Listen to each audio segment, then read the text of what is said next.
Hey guys, it's Rachel. Today I'm making a video and it is actually a Thursday. So it's only been a few days since you last saw me, unfortunately. Let me just move that. This week there's been, well, the new rota Ariel put together, and it's kind of a bit off topic actually, but kind of really important in many ways, especially when it comes to recovery. And it's been looking at sort of different aspects and different influences, and I think that you may have noticed that over the past few weeks, well, we kind of made a decision, I think it was coming up to Christmas, to look more at general overall things as opposed to very specific eating disordered topics, anything that could potentially be triggering. So building up to Christmas, we didn't want to be looking at something which could cause you more distress, because obviously some of the videos that we make, we don't intend to distress you, but may leave you thinking, but thinking in a very different way. And what seems to be going on right now is that we're making a number of videos that are, as I've said just then, focused on more general ideas surrounding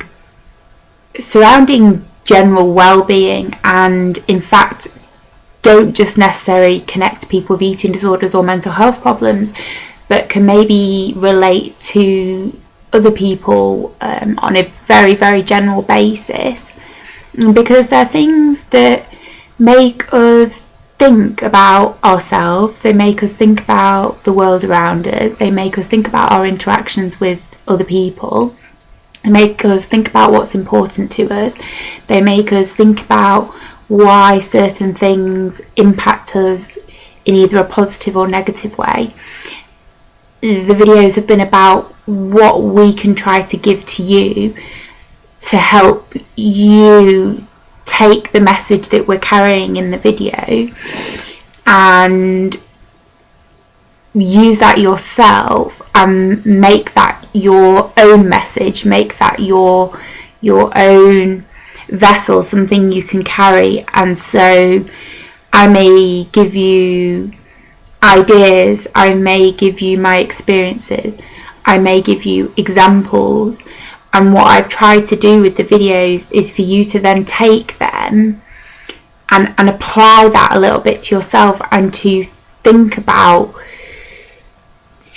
some of those things, and take your head outside of your daily struggles, your eating disorder, your recovery, the stresses, the strains of daily life, and actually respect, appreciate, feel gratitude for what you do have. I'm not saying that you don't do that already, but that's been more where we've been going with some of the videos, and I think that that's been incredibly important, because we do have 1,001 million videos and we have covered a huge number of topics.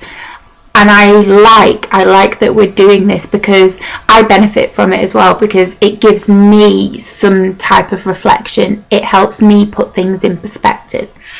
And what this week we've been looking at is actually life lessons.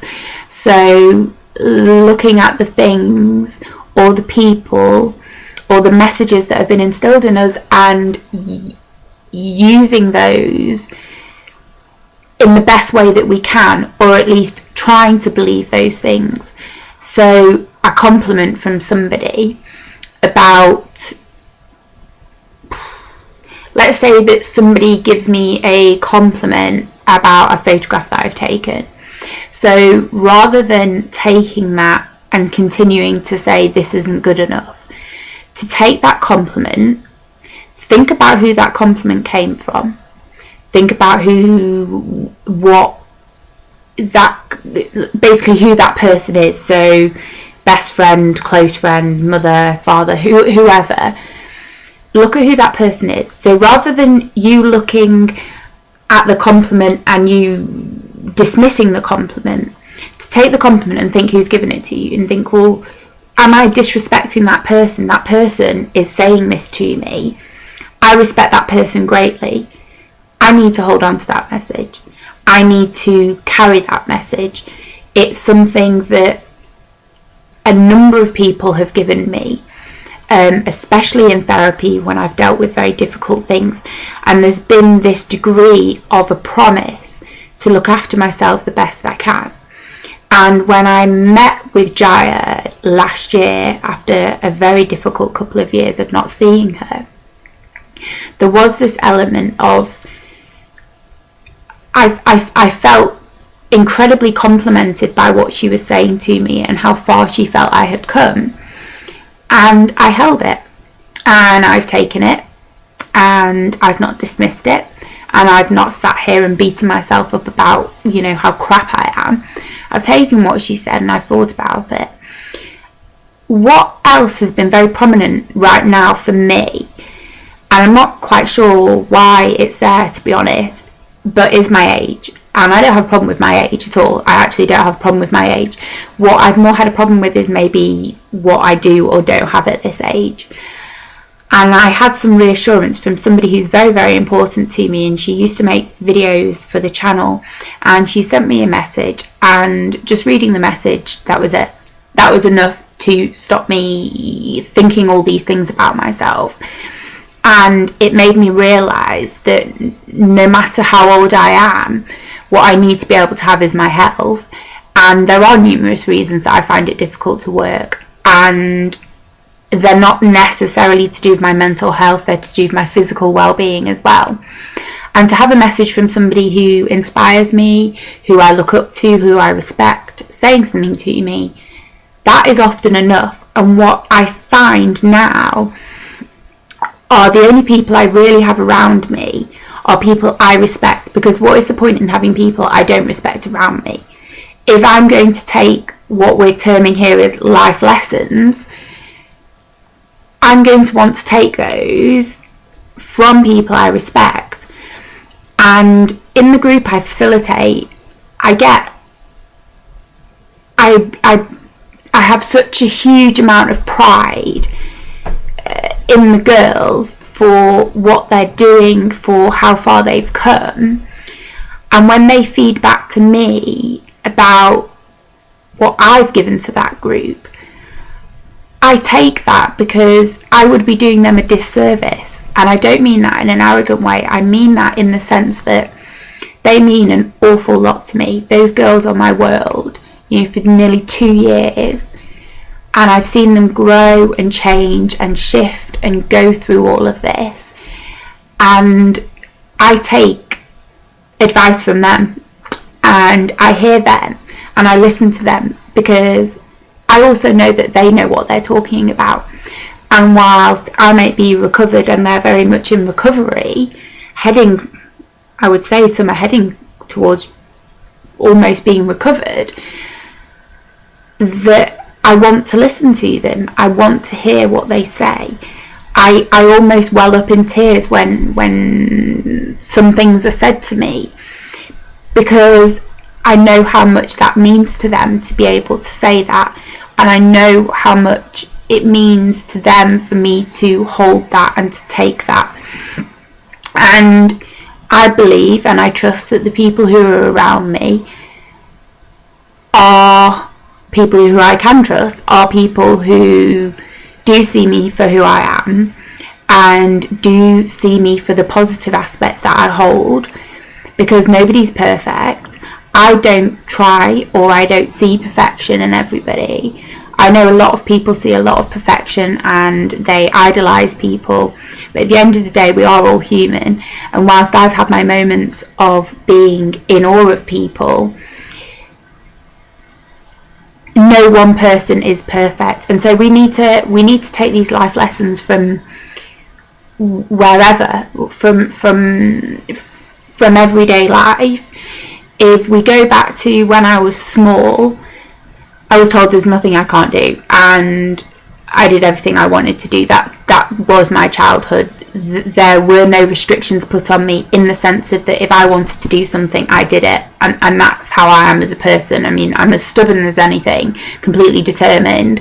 So there wouldn't be a way for my parents to have stopped me doing some of the things that I wanted to do. And they say to me now, we should have done something about your gymnastics because of how abusive it was for you.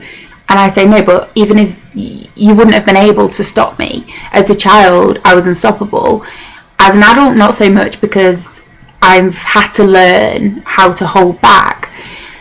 But certainly as a child, certainly going into adulthood, I mean, as a teenager, I was just like, and I knew exactly what I wanted, knew exactly where I wanted to go. And I had all this faith in myself because I had that from my mother particularly. She always reminded me of what mattered. And what mattered was your family. Your family and your loyalty to your family.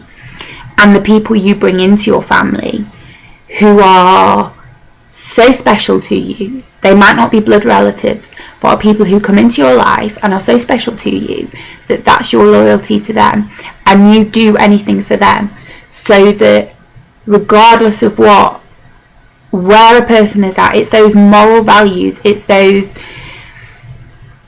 doing things for others in a sense that is your loyalty to them. And I have taken that too far at times. I've taken on too much responsibility. I think my mum takes on too much responsibility for other people, but they're her choices. All I can do is respect and support those. And so I always had that. I had a little brother who at times I hated, but who was always there and reminded me of what was important. I've had therapists, I've had best friends, people who aren't still in my life necessarily, but people who taught me an awful lot. And even the people who I no longer talk to but were very important in my life, and for whatever reason, whether there's been an upset or we've just kind of parted ways or grown apart from one another, there's a lot that I've grown from each of those people and learnt from each of those people. And I'm not going to sit here and tell you every single life lesson that I've learned, but there are millions, and there are things in my life that have changed me. And despite never wishing on anybody the illness that I suffered with, I have learned so much. I have learned more than maybe most people will learn in their whole lives. And it's taking those things. And what I want you to do is to think about people in your life, and even if it's been a negative experience, think about what you've taken from the time you've known them, even if they're no longer in your life, and see it as a positive thing, regardless of how much they might have hurt you. Think about what you've learned. Think about what you've taken from it. Think about what they've given you. Think about the lessons. Think about the confidence. Think about the reassurance. Think about the laughter. Think about the good times. Think about all of those and what they've given you. And I'm not saying get back in touch with people who've been abusive towards you or you've walked away from because of it not being right. I'm just trying to say that I'm pretty sure that most people who come into your life you can learn something from. And that's what I want you to try and think about. And I'm going to go because the video is running at I don't know what time now. So I'm going to go. I'm going to say goodbye. I'm going to blow you a kiss. And I'm going to say I will see you next week. Okay, guys. Bye.